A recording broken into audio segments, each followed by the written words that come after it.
Hi friends, అందరికీ నమస్కారం. Welcome to Venkataramana talks. ఈరోజు టాపిక్ ఏమిటంటే కవిత గారు, కల్వకుంట్ల కవిత గారు కేసీఆర్ గారి బిడ్డ ఒక కొత్త పార్టీని అయితే స్టార్ట్ చేశారు.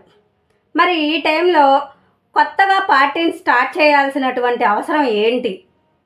అలాగే కేసీఆర్ గారి పార్టీలో నుంచి ఎందుకు బయటకు వచ్చేశారు? మరి ఇప్పుడు కొత్త పార్టీ పెట్టడం వలన వచ్చేటువంటి ప్రకంపనలు ఏమిటి? ఇప్పుడు మనం తెలుసుకుందాం. కవిత గారు కొత్తగా పెట్టినటువంటి పార్టీ పేరేంటంటే టీఆర్ఎస్, తెలంగాణ రాష్ట్ర సేన అని పేరైతే పెట్టారు. మరి టీఆర్ఎస్ అనే పేరు ఎందుకు పెట్టారంటే టీఆర్ఎస్ అనేది ఉద్యమానికే మారు పేరు.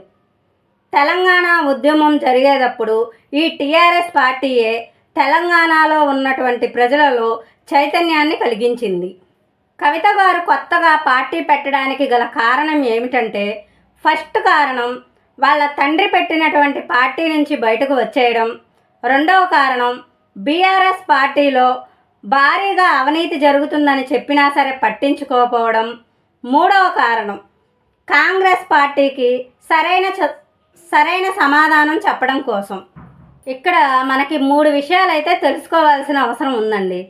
అది ముందుగా ఏమిటంటే, ఇప్పుడు కవిత గారు పెట్టినటువంటి టీఆర్ఎస్ పార్టీ ముందులో యాక్టివ్గా ఉండి కొన్ని నెలల తర్వాత సన్నగిల్లిపోతుందా, లేదా రెండో పాయింట్ ఏమిటంటే కవిత గారు పెట్టినటువంటి పార్టీ రాబోయే కాలంలో కింగ్ మేకర్లా మారనుందా, మూడో పాయింట్ ఏమిటంటే తెలంగాణ ఉద్యమం సెంటిమెంట్తో పెట్టినటువంటి పార్టీ కాబట్టి బీఆర్ఎస్ పార్టీలో బడా నాయకులందరూ కూడా ఈ టీఆర్ఎస్ పార్టీలోకి చేరి ఈ పార్టీని బలపరుస్తారా లేదా అన్నది మీకు ఎవరికైనా తెలిస్తే దీని గురించి నాకు కామెంట్స్లో చెప్పండి. ఈ వీడియో కనుక నచ్చినట్లయితే లైక్ చేయండి, షేర్ చేయండి, సబ్స్క్రైబ్ చేసుకోండి.